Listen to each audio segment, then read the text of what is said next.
밤마다 망치를 들고 공장으로 향한 사람들이 있었습니다. 바로 19세기 영국의 러다이트 조직의 행동대원들, 정체는 기계를 부수며 저항했던 노동자들이었죠. 그들은 기계가 세상의 모든 일자리를 빼앗을 것이라 외치며 반산업혁명 운동을 이끌었습니다. 그런데 왜 다수의 편에 섰던 그들은 역사의 기억에서조차 사라지게 됐을까요? 1811년 노동자들이 일자리를 빼앗는 괴물이라며 내리친 망치는 200년이 지난 지금 AI 반대 시위대의 구호 소리와 놀랍도록 닮아 있습니다. 두 사례 모두 분노의 이유는 충분하지만 왜 그들은 승리하지 못했을까요? 기계 뒤에 숨어있던 자본의 힘, 그리고 우리가 맞이한 AI 시대의 본질에 대해 지금부터 분석해 보도록 하겠습니다.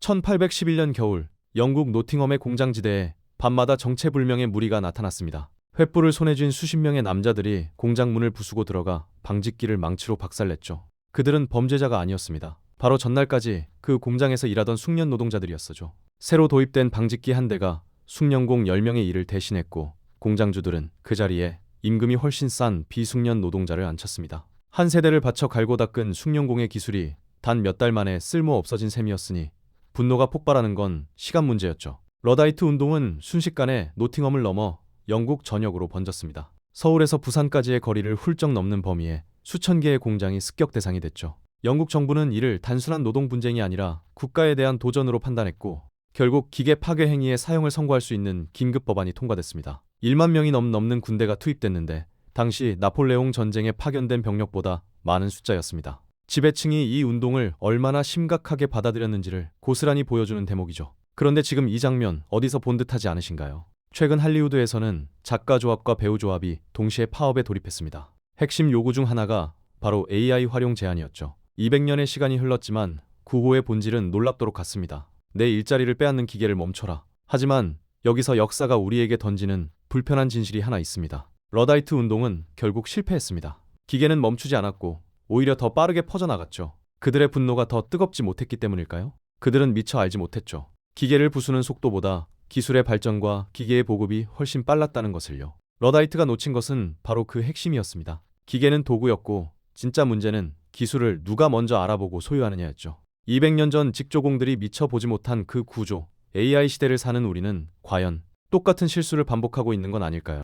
러다이트가 망치를 내려놓은 뒤 영국의 공장들은 오히려 더 빠르게 돌아갔습니다. 기계는 부서졌다가도 다시 만들어졌고 더 개량된 모델로 교체됐죠. 패배의 원인은 전략의 부재였습니다. 무작정 반대만 했던 것이죠. 19세기 초 영국 면직 산업의 생산량은 한 세대 만에 10배 가까이 뛰었습니다. 같은 기간 숙련 노동자의 평균 임금은 절반 이하로 떨어졌죠. 기계가 인간을 이긴 게 아니었습니다. 기계를 소유한 자본가가 기계를 거부한 노동자를 이긴 구조였어요. 이 차이를 이해하는 순간 러다이트의 실패가 단순한 패배가 아니라 구조적 필연이었음이 보입니다. 아무리 정교한 손기술을 가졌어도 하루 16시간 쉬지 않고 돌아가는 방직기의 효율을 인간의 근육으로는 따라잡을 수 없었죠. 분노는 이해할 수 있지만 결과는 바꿀 수 없었습니다. 그런데 이 구조는 지금 AI 앞에서 정확히 반복되고 있습니다. 레 과학자 김대식 교수는 현재의 학습 기반 AI가 인간이 설명할 수 없는 영역에 이미 도달했다고 말합니다. 단순 반복 업무는 물론이고 창작, 분석, 판단의 영역까지 AI는 빠르게 침투하고 있죠.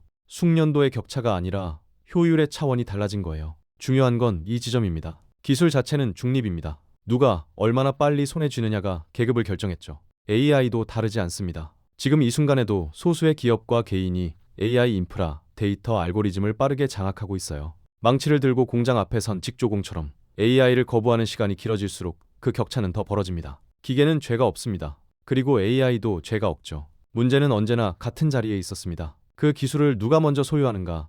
바로 그 질문이 지금 우리 앞에 다시 놓여 있는 겁니다. 그렇다면 AI가 재편하는 새로운 계급의 실체는 과연 어떤 모습일까요? 기술을 소유한 자와 그렇지 못한 자, 이 단순한 구분이 새로운 계급을 만들어내고 있습니다. 러다이트가 놓친 진실이 바로 이것이죠. 계급을 나누는 건 기계가 아니라 기계를 소유한 자본이라는 사실. 그리고 지금 AI는 그 구조를 훨씬 더 정교하고 빠르게 재현하고 있습니다. AI 계급 사회는 크게 두 계층으로 나뉩니다. 꼭대기에는 AI 영주가 있습니다. 전 세계 인구의 0.01%도 채 되지 않는 이들은 알고리즘을 설계하고 서버를 제공하며 데이터를 통제하죠. 엔비디아, 오픈AI 같은 기업들이 바로 이 자리에 있습니다. 2024년 6월에는 엔비디아의 시가총액이 우리나라 코스피 전체 시장을 2배 가까이 웃돌았는데 AI 인프라를 쥔 자들이 얼마나 빠르게 부를 축적하고 있는지를 보여주는 숫자입니다. 그리고 가장 넓은 바닥에 디지털 소장농이 있습니다. AI가 만들어낸 콘텐츠를 소비하고 AI가 설계한 플랫폼 안에서 시간을 쓰고 AI가 추천하는 상품을 구매하죠.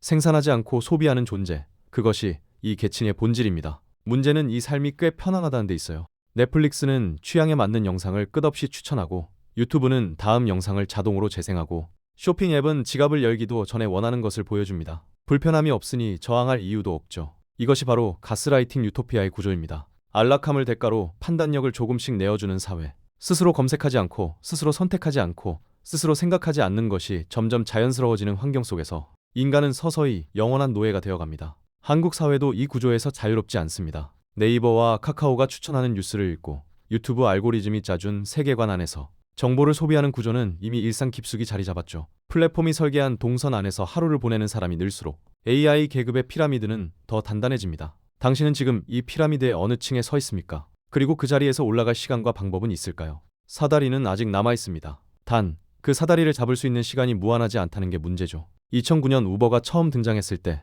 전통 택시 업계는 콧방귀를 뀌었습니다. 앱으로 택시를 부른다고? 말도 안 되는 소리라며 규제와 시위로 맞섰죠. 그러나 10년도 채 되지 않아 우버는 전 세계 70개국 1만 개가 넘는 도시로 퍼져나갔고 저항했던 택시 면허의 가치는 곤두박질쳤습니다. 분노는 이해할 수 있었지만 흐름을 되돌리지는 못했어요. 반면 일찌감치 우버 드라이버로 전환하거나 우버 주식을 손에 쥔 사람들은 그 파도를 타고 올라갔죠. AI도 지금 그 속도로 움직이고 있습니다. 거부한다고 사라지지 않습니다. 외면한다고 멈추지도 않죠.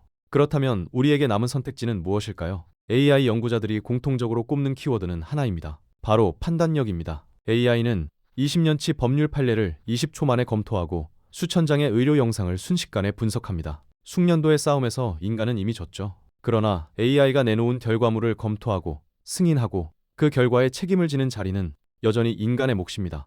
20초 만에 나온 답을 올바르게 판단하는 능력. 그것이 AI 시대 인간의 핵심 경쟁력이에요. 이 판단력을 기르는 방법은 단 하나뿐입니다. 직접 부딪히는 것이죠. 망치를 내려놓고 AI 에이전트를 활용해 보는 것. 어색하고 낯설어도 일단 써보는 것. 실패하고 수정하고 다시 시도하는 경험의 반복만이 당신을 AI의 소비자가 아닌 활용자로 만들어줍니다. 러다이트 운동이 결국 실패한 이유는 기계를 자신의 도구로 삼으려 하지 않았기 때문이었죠. 전문가들은 지금을 5년의 골든타임이라고 부릅니다. AI가 대중화되기 전 아직 격차가 고착화되지 않은 이 짧은 창문 안에서 어떤 선택을 하느냐가 향후 수십 년의 계급을 결정할 수 있다는 뜻이죠.